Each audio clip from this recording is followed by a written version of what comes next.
Good evening बच्चों, क्या हाल है सबके। गॉड क्या होता है? बहुत सारे होते हैं कि एक होता है?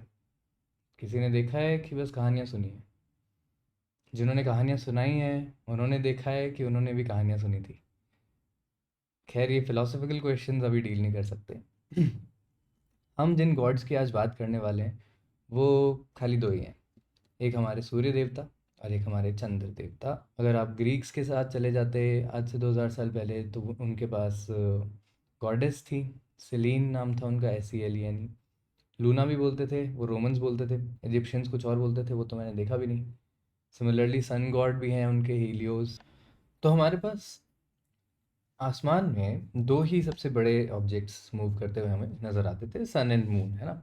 ऑब्वियसली सन और moon both had some effect on our planet. Of course तो मून की हमको पता था टाइडल इफेक्ट्स के बारे में। इनफैक्ट एक्लिप्सिस के टाइम पे टाइड्स और भी ज़्यादा स्ट्रांग हो जाते हैं क्योंकि सन और मून दोनों सेम डायरेक्शन में हो जाते हैं। इसका मतलब है कि देयर इज़ अ पॉसिबिलिटी कि these large objects in the sky are governing some laws of physics on earth. अब एक प्रिमिटिव पर्सन ने इतना नहीं सोचा। प्रिमिटिव मतलब जिनके पास साइंस या फिलॉसफी या सोचने का टाइम ही नहीं था, क्योंकि रोज़ सुबह जंगल में जाके आग लगाने के लिए लकड़ी लानी है और हंटिंग करके लानी है और फार्मिंग करनी है। तो साइंस को डेवलप होने में बहुत टाइम लगा। पर उससे बहुत पहले रिलीजन डेवलप हो गया, एंड उससे भी बहुत पहले एक कॉन्सेप्ट डेवलप हो गया कि these are higher powers. And ये शायद हमारे कहने से या हमारे प्रेयर्स से हमारी मदद करते हैं, शायद। देखो, बात से इतनी सी है कि humans have been very troubled, परेशान रहे हैं हमेशा से। ह्यूमंस, इंसान, अर्थ पे, क्योंकि अर्थ पे हमेशा से कमी ही रही है रिसोर्सेज की। आज भी कमी है, हम हमेशा यही कहेंगे कि कमी ही रहेगी। और आज से बहुत साल पहले जब हम सिर्फ हंटिंग गैदरिंग कर रहे थे तब भी कमी थी। तो it was never very abundant and very happy. कोई इजी लाइफ नहीं थी किसी की भी। उस सिचुएशन में हमने सन और मून और प्लैनेट्स को अगर भगवान का दर्जा दिया और उनकी प्रेयर्स करी तो इसमें हमारी कोई गलती नहीं है, क्योंकि हमारे पास ऑलरेडी कोई और आंसर था नहीं, कोई और कैरेक्टर था नहीं जिस पे जाके हम अपनी मदद मांग सकें। तो अगेन फिलोसफिकल पॉइंट्स पे जाने से मैं रुकता हूँ और हम बात करते हैं कि हमको सन, अर्थ एंड मून, इन तीनों को समझना है। इन तीनों को समझने के लिए मॉडर्न साइंस या मॉडर्न टेक्नोलॉजी बहुत ज़्यादा इजीली आपका हेल्प कर सकता है। बट इंटरेस्टिंग बातें तब आ जाती हैं जब ये सब 1000-2000 साल पहले, इनफैक्ट 1000 भी कम बोल रहा हूँ, 2000 साल पहले इन सब के हमको वैल्यूज़ पता थे। जैसे सन का हमें साइज़ पता था, सन का अर्थ से डिस्टेंस पता था, अर्थ का साइज़ पता था, और अर्थ और मून का डिस्टेंस एंड मून का साइज़। ये सारी चीज़ें हमने आज से 2000 साल से भी पहले पता लगा ली थी। इनफैक्ट 2000 साल तो मैं वो वैल्यू बोल रहा हूँ जो रिकॉर्डेड हिस्ट्री में है। इंडियंस के पास हमारे वेद पुराण में बहुत ज़्यादा डेटा है जिसमें इन चीज़ों का बहुत ज़्यादा डिटेल्ड वर्णन है।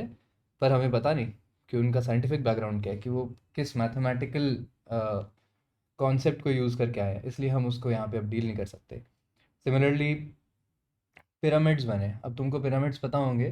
तो जो तीन मेजर पिरामिड्स हैं जो हर फोटो में आपको दिखते हैं, ये तीन मेजर पिरामिड्स का जो आपस में लोकेशन है वो स्काई में ओरायन की बेल्ट के तीन स्टार्स के ब्राइटनेस और इन इन तीन पिरामिड्स का साइज, इसका रेशियो एग्जैक्टली सेम है। उन तीन स्टार्स की ब्राइटनेस और इन तीन पिरामिड्स का साइज सेम है। विंटर सोल्स्टिस, जो कि सबसे लंबी रात होती है, उस रात को वो तीन स्टार्स एग्जैक्टली इन तीन पिरामिड्स के ऊपर अलाइन हो जाते हैं।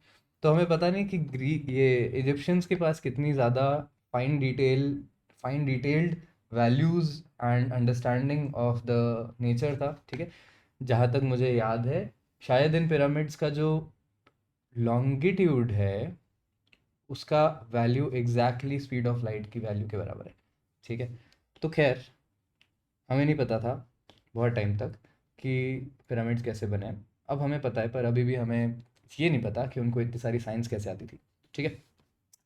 पिरामिड से वापस बाहर आते हैं, तो हम लोग इजी चीज़ों से शुरू करते हैं, नहीं, उल्टा करते हैं, डिफ़िकल्ट चीज़ों से शुरू करते हैं। जैसे ये सबसे ब्यूटीफुल लगता है मेरे को, जैसे उसने साइज ऑफ अर्थ निकाला। जिन्होंने निकाला उनका नाम था इरास्टोथीन्स, इरास्टोस्थीन्स, ठीक है। इसकी स्पेलिंग सही कर देते हैं अपन। तो इरास्टोस्थीन्स ने 235 बीसी में, तो तुम इमेजिन कर लो कितनी पुरानी बात है। और इनका कॉन्सेप्ट बहुत इंटरेस्टिंग है, मज़ा ही आ जाता है इनफैक्ट इस कॉन्सेप्ट को समझ के, जिस तरीके से इन्होंने निकाला। तो यहाँ पे हम इसका एक सिंपल सा डेरिवेशन समझते हैं, ओके।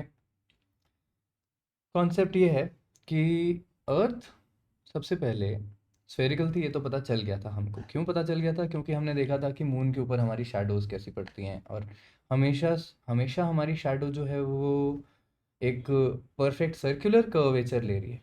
अगर अर्थ हमारी एक फ्लैट कॉइन के जैसी होती, तो किसी किसी पॉइंट पे, अगर हमारी अर्थ फ्लैट होती, तो किसी किसी पॉइंट पे इसकी शैडो जो होती वो एलिप्टिकल पड़नी चाहिए थी, ठीक है। एटलीस्ट एट सम एंगल्स हमारी शैडो में एक एलिप्स आ जाता, पर ये एलिप्स कभी नहीं आया, जिसका मतलब है कि अर्थ कहीं से भी फ्लैट नहीं है, वो एक परफेक्ट 3 डायमेंशनल सर्कल है। क्या होता है? वो एक स्फेयर होता है ना।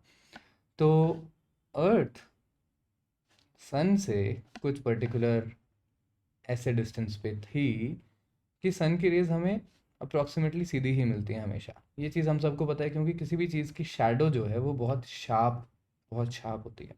शार्प शैडो तभी आती है जब आपका जो लाइट सोर्स है वो बहुत दूर हो। इनफैक्ट ये शार्प शैडोज ही प्रूफ हैं कि मून लैंडिंग जो थी और मून के जो वीडियोस थे वो सच थे, क्योंकि उतनी शार्प शैडो और उतनी ब्राइट लाइट उस ज़माने में बनानी इम्पॉसिबल थी। खैर, तो अर्थ पे एक पर्टिकुलर दिन, जून 22 एक्चुअली के दिन, एक लोकेशन थी जहाँ पे आपको कुएं की बॉटम नज़र आ जाती थी, ठीक है। तो एक जगह है, उस जगह का नाम था सायेन। और सबको पता था कि जून 22 वो दिन है जब यहाँ पे सन की लाइट बिल्कुल वर्टिकली डाउनवर्ड्स पड़ती है, सच दैट कि आपको एक एक कुएं का, एक वेल का बॉटम नज़र आ जाता है। तो आप अब जाके कभी भी देख सकते हो, आपको कोई भी ऐसा कुआं नहीं मिलेगा जिसका आपको डायरेक्ट सनलाइट उसके बॉटम तक जाती हुई दिख रही, ठीक है। ये एक इन्फॉर्मेशन पता थी हमारे एरिस्टोस्थीन्स को। दूसरी इन्फॉर्मेशन उन्हें ये पता थी कि यहाँ से कुछ 800 किलोमीटर दूर, और इस 800 किलोमीटर को उस टाइम पे 5000 स्टेडिया बोला जाता था, ठीक है। तो इसकी ज़रूरत नहीं पड़ेगी हमें, स्टेडिया की किलोमीटर्स में आ जाते हैं।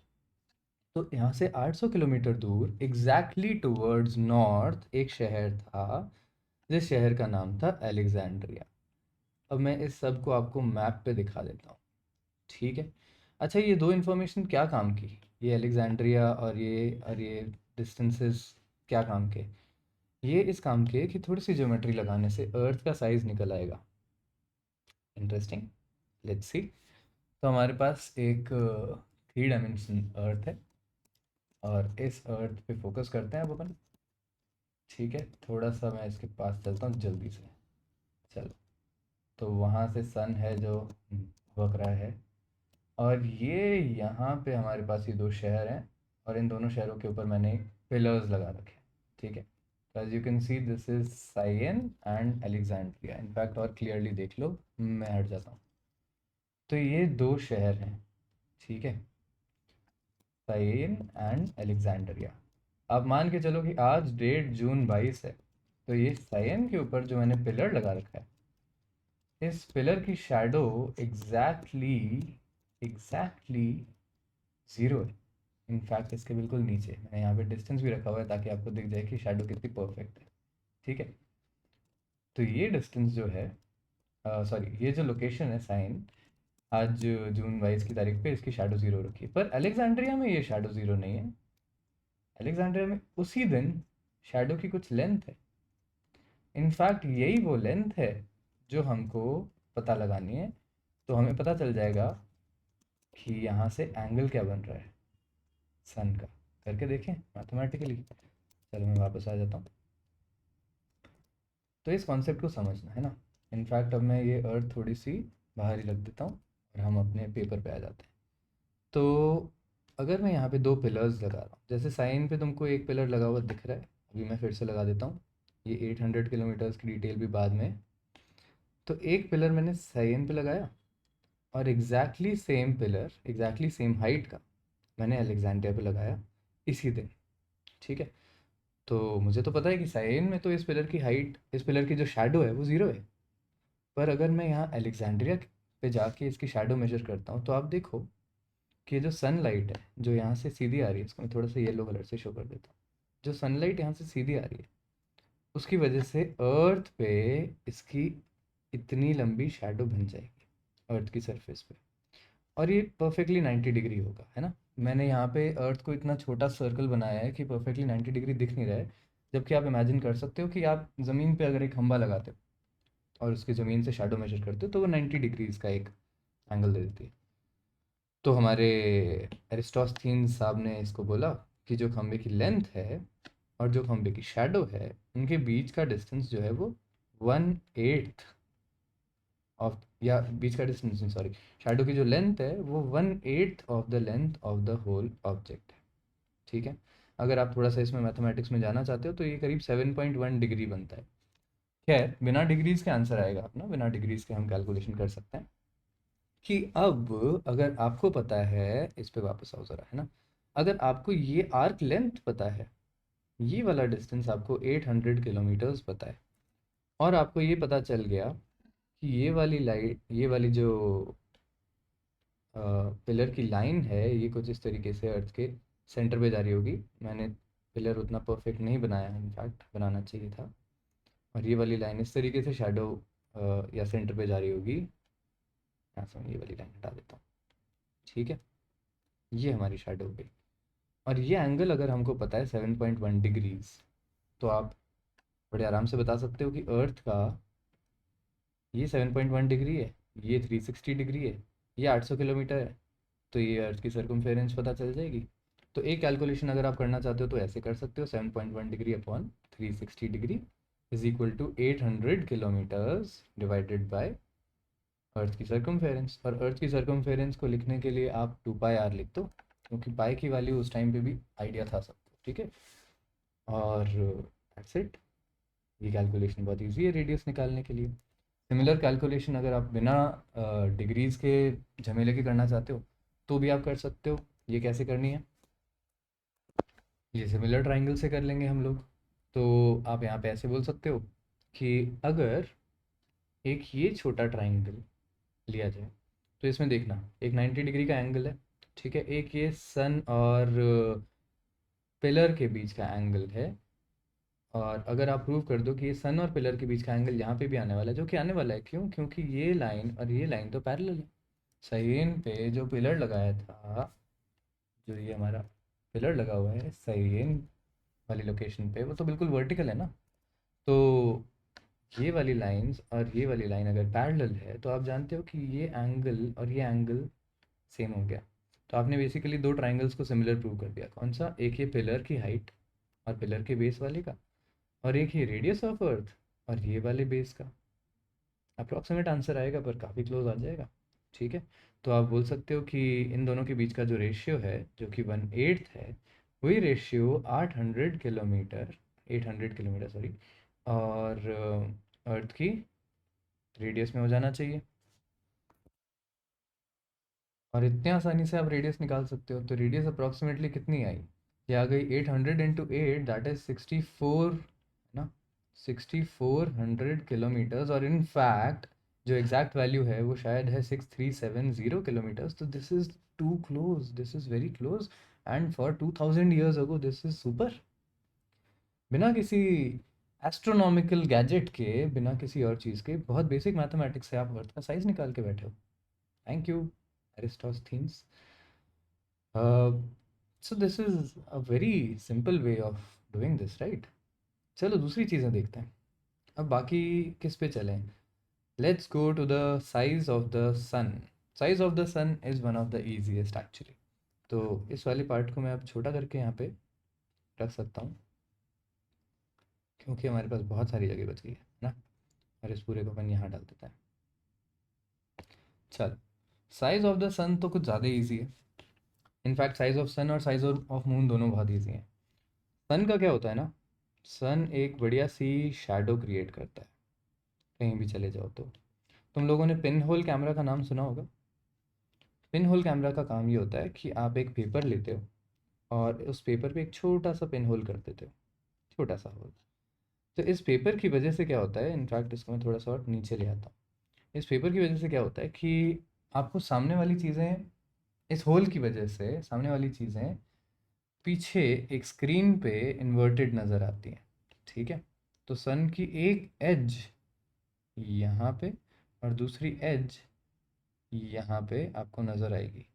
ठीक है, अब ऑब्वियसली जो ये वाला डिस्टेंस है ये तो बहुत ज़्यादा है ना। अच्छा, उसके लिए ये डिस्टेंस पहले निकालना पड़ेगा। तो साइज ऑफ द सन तभी आएगा जब डिस्टेंस टू द सन आएगा। तो पहले हम डिस्टेंस टू द सन की बात कर लेते हैं।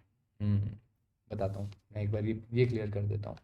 ठीक है, तो यहाँ पे आपको ये जो इसकी सन की इमेज मिल रही है, इस इमेज का डायमीटर ले लो और ये पेपर से इस इमेज तक की हाइट ले लो। ये जो रेशियो होगा वो डायमीटर ऑफ द सन और distance of the sun from the earth. तो ये तो आपको पता ही होगा, 15 करोड़ किलोमीटर। 1 एस्ट्रोनॉमिकल यूनिट बोलते हैं इसको, है ना। 1 एस्ट्रोनॉमिकल यूनिट, इससे आप डिवाइड कर दोगे तो आपको डायमीटर ऑफ द सन मिल जाएगा। क्यों? क्योंकि ये हम देख सकते हैं, ये हम कैलकुलेट कर सकते हैं, ये हमने पता लगाया है। अब क्वेश्चन ये आ जाता है कि साइज ऑफ द सन पे आने से पहले आपको डायमीटर ऑफ द सन पता होना चाहिए। इनफैक्ट ये चीज़ एक काफ़ी लंबी परेशानी रही होगी साइज ऑफ द सन निकालने के लिए। तो अब डिस्टेंस टू द सन की पहले बात कर लेते हैं। अब एक बार के लिए आप सोचो, डिस्टेंस कैसे निकालोगे एक आसमान में पड़े हुए ब्राइट ऑब्जेक्ट का? कोई स्ट्रैटेजी, कोई आइडिया? मेरे पास एक आइडिया है। इनफैक्ट ये आइडिया मैं थोड़ा सा 3 डायमेंशनली तुमको दिखा देता हूँ। तो इस वाले आइडिया में हमको एक और चीज़ चाहिए होगी। तो अभी भी हम एक्चुअली डायरेक्ट डिस्टेंस नहीं निकाल पाएंगे, मैं बताता हूँ क्यों। तो सबसे पहले आप इसको सोचो, अम,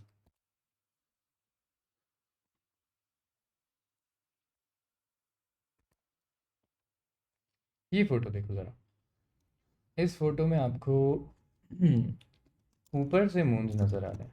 ठीक है, ये सारे मून्स आपको बिल्कुल टॉप डाउन नज़र आ रहे हैं और वो दूर सन है और उस सन की रोशनी से ये मून्स कुछ इस तरीके से हमको दिख रहे हैं। तो ऑब्वियसली जब हम इसको टॉप डाउन देख रहे हैं सारे मून्स हमको हाफ ही नज़र आएंगे, है ना। पर अगर मैं यहाँ पे थोड़ा सा दूर चलूँ और ऊपर आ जाऊँ, इनफैक्ट दूर जाने से पहले मैं पास आ जाता हूँ, तो आपको पता ही होगा कि जैसे हमने कल मून्स के फेजेस देखने की कोशिश की थी लास्ट क्लास में, वैसे ही अर्थ से क्या दिख रहा है, तो अर्थ से ये सारे मून्स अलग अलग नज़र आते हैं। यहाँ पे फुल नज़र आ रहा है, वहाँ पे हाफ नज़र आ रहा है।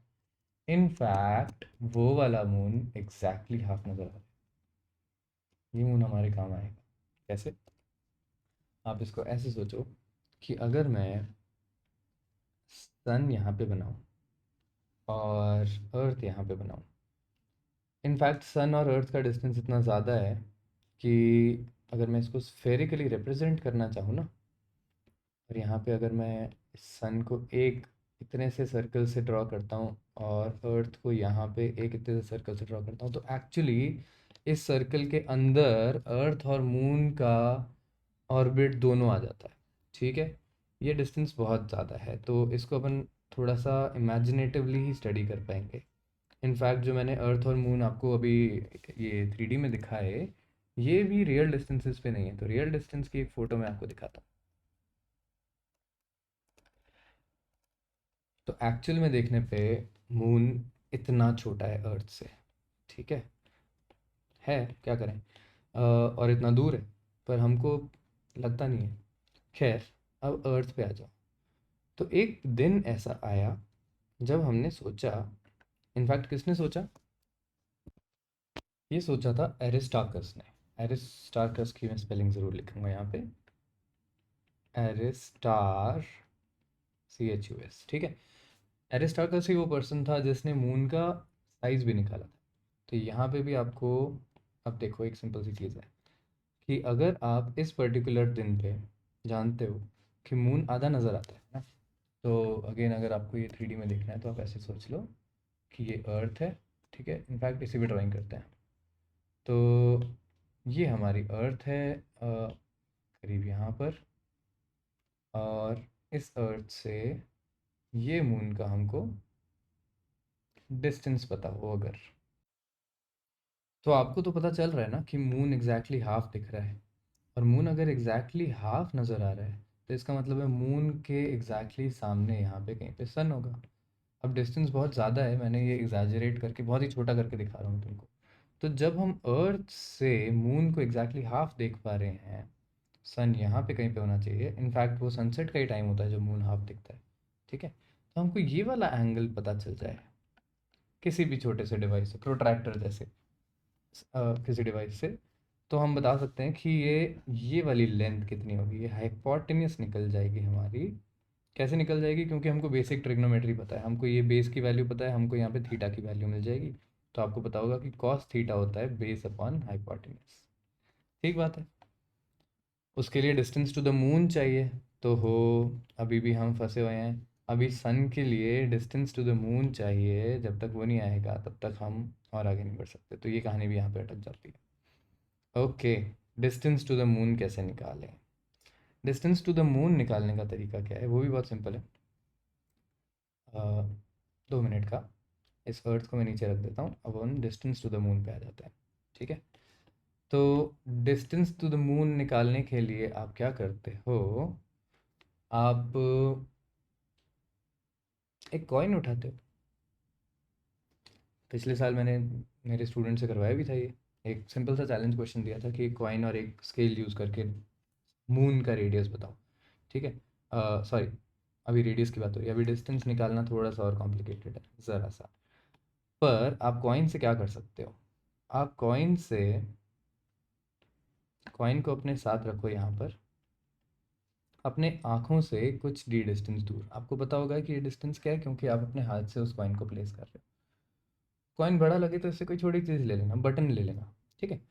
और पीछे इसके एग्जैक्टली मून को ओवरलैप करने की कोशिश करते हो। तो यहाँ से कुछ इस तरीके से आपकी लाइट जा रही है और वो मून को स्काई में ओवरलैप कर रही है। तो ये आपका जो मून है, जो कि एक्चुअली परफेक्ट सर्कल बना सकते थे हम, इसको ओवरलैप कर देनी चाहिए आपके आँखों से वो कॉइन।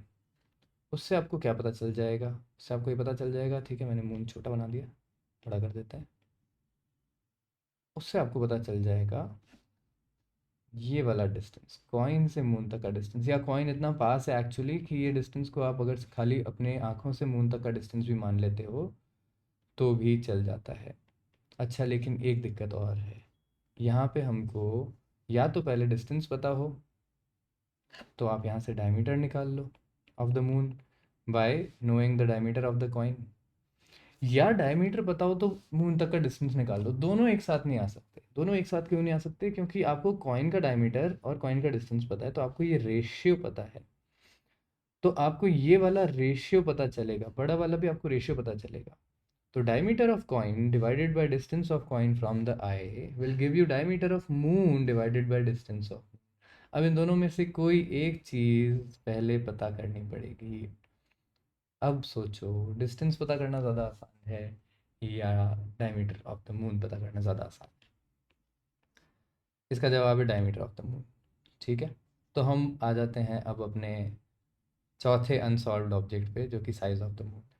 इनफैक्ट साइज में आप यहाँ पे डायमीटर डिटरमाइन करते हो, और डायमीटर डिटरमाइन करना इजी है अगर आप लूनर एक्लिप्स को बहुत ध्यान से देखो।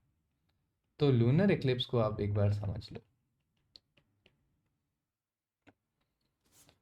ये फोटो देख के आपको आइडिया लग रहा होगा कि जो मून का एक्लिप्स है वो अर्थ के कितने डायमीटर्स में आ रहा है ना। मैं इस फोटो को अपने कॉपी पे ले आता हूँ। चलो, तो इस फोटो को एक बार देखो ज़रा ध्यान से, है ना।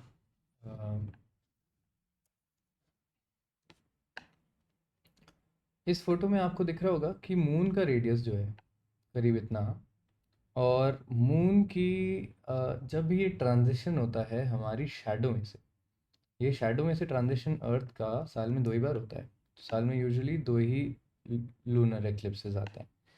अब आपके मन में अगर सवाल आ रहा है कि साल में 2 से ज़्यादा लूनर एक्लिप्स क्यों नहीं आते, तो वो भी एक बहुत ही ब्यूटीफुल रीज़न है। रीज़न कुछ ऐसा है कि मून भी जो है वो अर्थ के परफेक्टली हॉरिजॉन्टल प्लेन में नहीं है। जिस प्लेन में अर्थ और सन है उसके प्लेन में मून का ऑर्बिट नहीं है। तो मून का ऑर्बिट हल्का सा टिल्टेड होता है, और फिर धीरे धीरे जैसे जैसे अर्थ का ऑर्बिट सन के अराउंड सीधा होना शुरू होता है, मून का एक पॉइंट पे ऑर्बिट ऐसा पड़ता है कि वो एग्जैक्टली अर्थ की शैडो में से पास करे, और इस टाइम पे आपको देखने मिलता है लूनर इक्लिप्स। अब हम उस शैडो का साइज पता लगाते हैं। इनफैक्ट ये लाइंस, ये जो सन से लाइट आ रही है और अर्थ की तरफ जा रही है, ये इतनी परफेक्टली स्ट्रेट है कि आप अज्यूम कर सकते हो कि ये अर्थ की डायमीटर को रिप्रेजेंट कर रहा होगा जितना ये शैडो का रीजन है। तो यहाँ से आपको आइडिया लग जाता है कि अर्थ की डायमीटर कितनी बड़ी है। तो आप यहाँ पे एक बार वापस आके देख सकते हो कि अगर ये एक सर्कल है जो कि यहाँ पे इतना क्लियर दिख नहीं रहा है, तो मैं इसको मार्क कर देता हूँ, है ना। तो ये वाला जो सर्कल है, ये है वो टोटल लूनर एक्लिप्स वाला रीजन, जहाँ पे अर्थ की शैडो बिल्कुल परफेक्टली इसको कवर कर देती है। और ये जो छोटा सर्कल है, ये छोटा सर्कल मून को रिप्रेजेंट कर रहा है। तो अगर मैं सिर्फ इतना ही करूँ कि मैं इसको साइड में लेके इन दोनों सर्कल्स को कंपेयर कर लूँ, तो भी मुझे आइडिया लग जाएगा कि अर्थ का और मून का डायमीटर का डिफरेंस क्या है। तो यहाँ पे मुझे साइज़ ऑफ मून पता चल जाएगा। ठीक है, आप ये चीज़ इमेजिन कर सकते हो कि हमें साइजेस और डिस्टेंसेस निकालने में उतनी दिक्कत नहीं आई। तो आप ये देख लो, करीब करीब 2.5 टाइम्स का यहाँ पे रेशियो आ जाता है। तो earth's diameter is approximately 2.5 times the diameter of the moon. ठीक है, बस इतनी सी ही इंफॉर्मेशन थी, और ये इंफॉर्मेशन भी अरिस्टाकस ने ही डिड्यूस करी थी। ये भी अराउंड 240 BC के आसपास हुआ था। तो अरिस्टाकस अगर थोड़ा बेवकूफ़ होता तो हम उनको इतना ज़्यादा आज इज्जत नहीं दे रहे होते, है ना। वो सिंपली अगर ये बोल देते कि अर्थ का डायमीटर जो है, जो कि हमें पता चल गया था थोड़े से टाइम पहले ही, ये एरिस्टोस्थीन्स, इनफैक्ट ये टाइम थोड़ा सा बाद में, पर अप्रॉक्सीमेटली सिमिलर, है ना। तो एरिस्टोस्थीन्स ने जब अर्थ का डायमीटर बता दिया था या रेडियस बता दिया था, अगर वो मून की शैडो को सिर्फ इतना सा देख के बोलते कि the moon's diameter should be 2.5 times less, या earth should be 2.5 times greater than the diameter of the moon, तो उनका आंसर काफ़ी गलत होता। उन्होंने एक चीज़ और देखी, और अब ये चीज़ ज़्यादा इंटरेस्टिंग हो जाती है। अब ये चीज़ और भी ज़्यादा इंटरेस्टिंग हो जाती है जब आप लूनर एक्लिप्सिस को ध्यान से देखते हो, लूनर और सोलर दोनों एक्लिप्सिस को। ठीक है, तो अब एक बात समझना है यहाँ पर, ये हमारे मून का ऑर्बिट है जिस पे ये मैंने एक मून बना दिया। यहाँ पे थोड़ी सी बड़ी हमारी अर्थ है। ठीक है, obviously nothing is by scale. तो ये खाली एक पेपर इमेजिनेशन करनी है।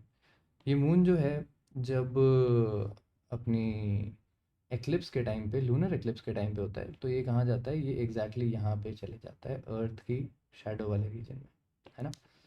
सन की लाइट जो आ रही है वो यहाँ से आ रही है, इस तरफ से। अब सन की लाइट में एक छोटा सा सन इनफैक्ट इतना ज़्यादा बड़ा है कि सन की लाइट में जो है ना वो परफेक्टली परफेक्टली हॉरिजॉन्टल या परफेक्टली स्ट्रेट नहीं है, परफेक्टली पैरेलल नहीं है, एक टेपर है। टेपर वर्ड यूज़ करना चाह रहा था मैं। तो हम देखना चाहते हैं कि क्या सन इतना छोटा है कि उसकी वजह से मून की शैडो जो है वो और भी बड़ी बनती है। ठीक है, यहाँ पे लाइन खींचनी थोड़ी सी मुश्किल हो रही है। अगर तो सन थोड़ा सा छोटा होता और डिस्टेंस बहुत ज़्यादा होता, तो मून की शैडो ना कुछ ऐसी एक बड़े से एरिया में पड़ती, तो लूनर एक्लिप्स जो होता उसको देखने के लिए आप इस पूरे एरिया में कहीं भी होते तो आपको बड़े आराम से दिख रहा होता। पर ऐसा होता नहीं है, होता उल्टा है। होता कुछ ऐसा है कि अर्थ पे लूनर एक्लिप्स बहुत ही छोटे एरिया में ही नज़र आता है। इनफैक्ट वो एक पॉइंट एक पॉइंट जैसा छोटा हो जाता है, ठीक है। तो इस चीज़ को ना मैं एक बिल्कुल हॉरिजॉन्टल लाइन से रिप्रेजेंट करके आपको बताता हूँ, ठीक है। तो एक हॉरिजॉन्टल लाइन ले लो, क्योंकि इसी लाइन से आपको आइडिया लग जाएगा दोनों चीज़ों का। ये अर्थ के सेंटर से पास कर रही है, तो जब मून यहाँ पर है, इसकी जो शैडो होती है वो कुछ इस तरीके से एक पॉइंट पे आके, अर्थ के एक पॉइंट पे आके गिर जाती है। तो आपको लूनर एक्लिप्स बिल्कुल एक ही पॉइंट से नज़र आ रहा है। तो यहाँ पे आप देख सकते हो कि सन की रेज का टेपरिंग कितनी है, ठीक है। एक मोर रियलिस्टिक डायग्राम यहाँ पे दिख रहा है तुमको। तो यहाँ पे हम सिर्फ इसकी कैलकुलेशन देख रहे हैं पेपर पे, है ना। सिमिलरली अर्थ की भी टेपर करती होगी शैडो। तो अर्थ की शैडो भी, अगर मैं इस एक लाइन से यहाँ से अर्थ को ले लूँ और मून का ऑर्बिट भी थोड़ा नीचे कर लेते हैं, ठीक है। ठीक है, चलो। तो इस एक लाइन से अर्थ की शैडो भी कुछ टेपर करती है, और वो इसी लाइन के पैरेलल यहाँ पे कुछ इस तरीके से टेपरिंग दिखाएगी। तो ये दोनों लाइंस एक दूसरे के पैरेलल होनी चाहिए, और यहाँ पे इसकी टेपरिंग आएगी। तो जब तक ये मून यहाँ पहुँचता है, इनफैक्ट थोड़ा छोटा है मून यहाँ पे, तो हमको 2.5 टाइम्स द शैडो, हमको पता है कि मून का साइज और अर्थ की शैडो जो है वो 2.5 टाइम्स है।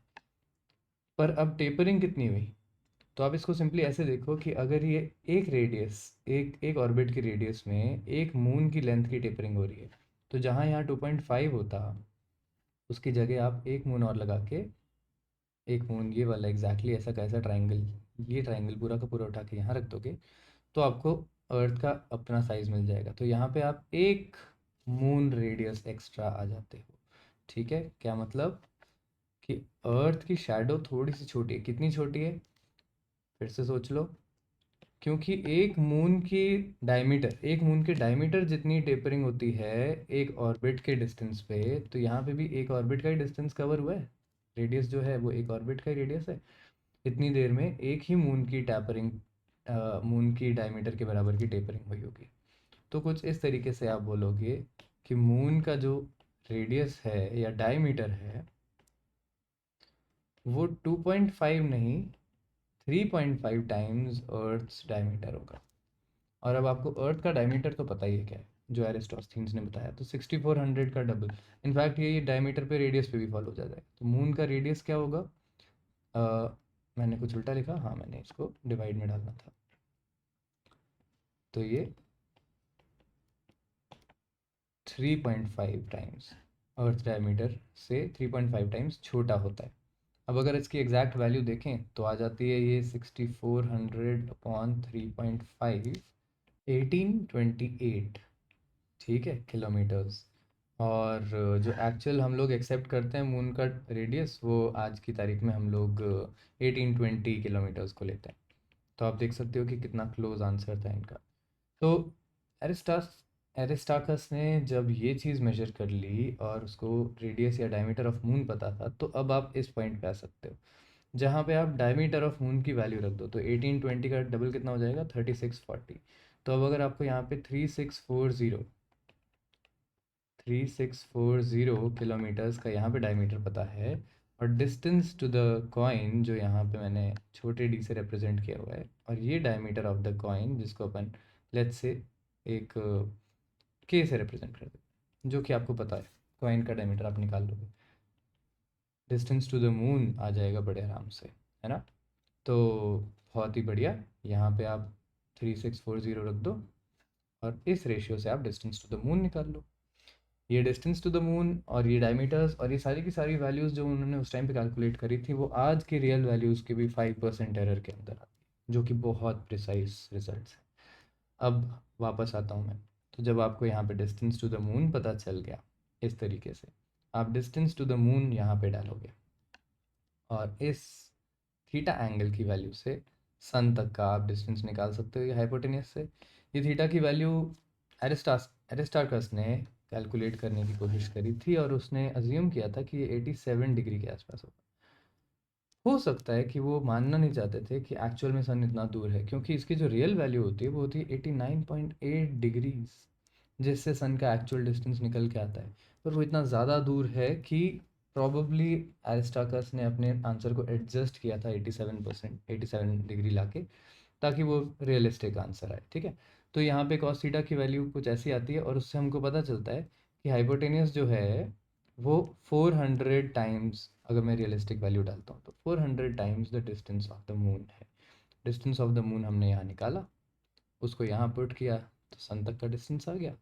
सन का डिस्टेंस आ गया जिसको हमने 1 एस्ट्रोनॉमिकल यूनिट बोला, तो उसको हमने इसको इस सिचुएशन में डाला और हमको डायमीटर ऑफ सन मिल जाएगा। तो diameter upon 1 angstrom, sorry astronomical unit, और यहाँ पे equal to diameter of your shadow, इस डायमीटर को यहाँ पे डी शैडो लिख देते हैं, divided by height of this paper from the ground, या जहाँ से भी आप ले रहे हो।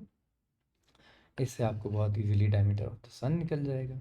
ये सारी की सारी कैलकुलेशंस जीसस क्राइस्ट के आने से पहले पहले हो चुकी थी, यानी कि 2000 साल पहले। और this is where I conclude today's lecture. ये 4-5 कैलकुलेशंस जो हैं ये one of the most beautiful examples of early mathematics है, जहाँ पे हमको पता चलता है कि कितनी पावरफुल है बहुत बेसिक ट्रिग्नोमेट्री और सर्कल्स की स्टडीज़ और शैडोज़ को देखना और लूनर एक्लिप्सेस को देखना, सोलर एक्लिप्सेस को देखना। My God, this is very interesting. ठीक है, अच्छा मैंने ये चीज़ ये यहाँ पे बोली नहीं कि ये वाला जो था ये सोलर एक्लिप्स है, इसमें ये मून सन को छुपाता है।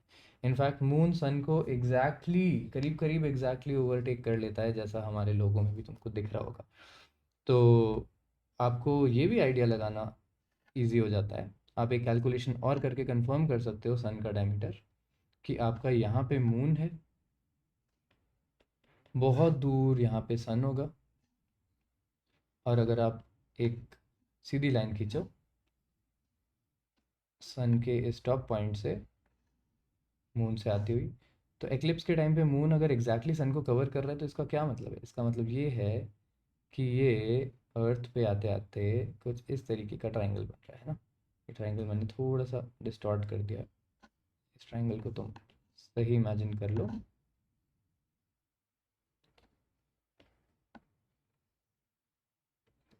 चलो, तो कुछ इस तरीके से ये ट्रायंगल बन जाएगा। अभी भी थोड़ा परफेक्ट नहीं है ना, चलेगा ना? और आप बड़े आराम से निकाल सकते हो ये distance of moon, diameter of moon, distance of sun and diameter of sun का कंपैरिजन। और इस कंपैरिजन से भी आपको इन चारों में से कोई भी एक अननोन वैल्यू कंफर्म हो जाएगी। तो ये रेशियो से भी आप कंफर्म करके देख सकते हो कि कोई भी एक इन चारों में से कोई भी एक रिमेनिंग चीज़ अगर है तो यहाँ से भी निकल जाएगी।